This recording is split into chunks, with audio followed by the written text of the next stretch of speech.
मेरे प्यारे विद्यार्थी मित्रों, मैं दीपक सर प्रेम विद्या मंदिर से कक्षा 10 में गणित में तीसरा पार्ट जो था हमारा कौन सा था, तो दो चर वाले रैखिक समीकरण, जिसमें पहली विधि प्रतिस्थापन विधि जो हमने देखी थी उसके ऊपर से प्रश्नावली 3.3 किया था। अब उसके बाद है विलोपन विधि, दूसरी विधि जो है हमारी। तो विलोपन विधि जो है जिसमें हमको दो ऐसे ही समीकरण दिए होंगे जिसका हमको उसमें से किसी एक चर का विलोपन करना है। विलोपन यानी कि उसमें से लोप करना है, दूर करना है, जिसका उदाहरण है 11। तो ये जो उदाहरण है, किताब में जितने भी उदाहरण हैं, जिस पाठ में जितने भी उदाहरण हैं, वो सारे उदाहरण आपको कॉपी में करने हैं।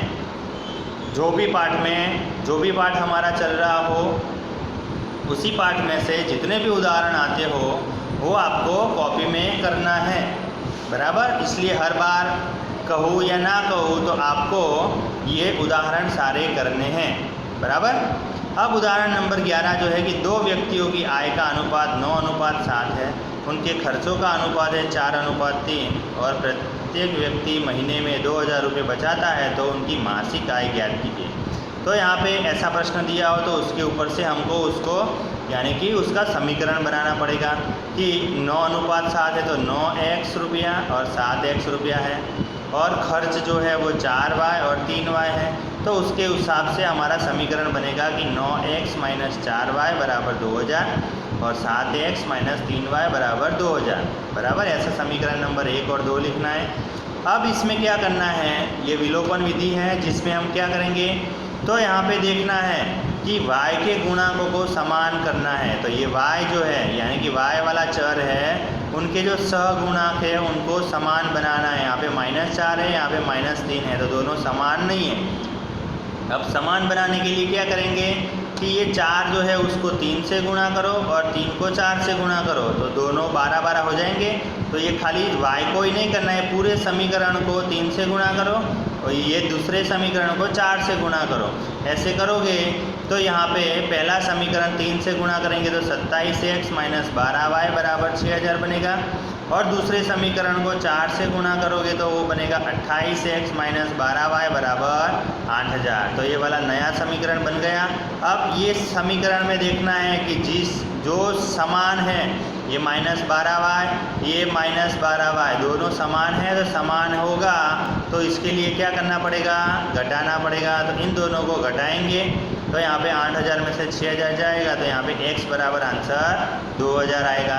अब ये जो x का मूल्य जो आया x बराबर 2000, वो किस में रखना है, समीकरण 1 में रखना है। तो समीकरण 1 था, उसमें जहाँ x था वहाँ पे 2000 लगेगा, तो y बराबर आंसर आएगा 4000। तो इसी तरह हम ये जो है विलोपन विधि का उपयोग कर सकते हैं। तो विलोपन विधि जो है वो यहाँ पे पूरा लिखा हुआ है, उसके चरण यानी कि उसकी रीति यहाँ पे लिखी है कि चरण नंबर 1, तो उसमें क्या क्या करना है जो हमने उदाहरण 11 के ऊपर से समझ लिया है।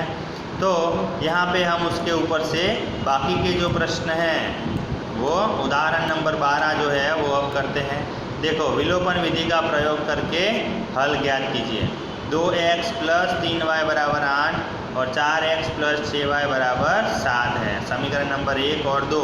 यहाँ पे देखो कौन से समान है, तो एक भी नहीं है। x वाला यहाँ पे 2x है और यहाँ पे 4x है, तो 2x को 4x बनाना हो तो समीकरण 1 को किससे गुणा करना पड़ेगा, 2 से। तो 2 से गुणा करने के बाद ये बन गया समीकरण के 2 का 2 से गुणा करो तो 4x, 3y का 2 से गुणा करो तो 6y और 8 दूनी 16 और 4x दोनों समान हैं तो उनका घटाव करना पड़ेगा। तो क्या होगा, y बराबर फिर आएगा यहाँ पे 0, यानी कि ये असत्य कथन है क्योंकि इस समीकरण युग्म का कोई हल नहीं है। दूसरी तरफ उदाहरण नंबर 13 जो दिया है उसके ऊपर से आपको जो प्रश्न दिया है, प्रश्न के ऊपर से समीकरण बनाओ और समीकरण बना के फिर उसका विलोपन विधि से उसका हल करना है, बराबर। उसके बाद आपको प्रश्नावली 3.4 दी होगी। प्रश्नावली 3.4 जो दी है, जिसमें पहला प्रश्न है कि विलोपन विधि तथा प्रतिस्थापन विधि से हल कीजिए, लेकिन हमको खाली विलोपन विधि से ही इन सभी का हल करना है, सबका हल करना है। विलोपन विधि जो है उदाहरण 11 में दिया है वो समझ में ना आए तो फिर से वीडियो अच्छी तरह से देखो और फिर उसको समझ के फिर विलोपन विधि अच्छी तरह से इसमें करना है। और प्रश्न 2 में यहाँ पे जो प्रश्न दिए हैं उसमें पहले क्या करना है आपको, ये समीकरण आपको बनाने हैं और फिर उसके बाद उसमें विलोपन विधि से उसके हल करने हैं, बराबर। तो यहाँ तक 5 है 5। फिर उसके बाद जो है वज्र गुणन विधि आएगी, वो आप नेक्स्ट लेक्चर में वज्र गुणन विधि से हम करेंगे।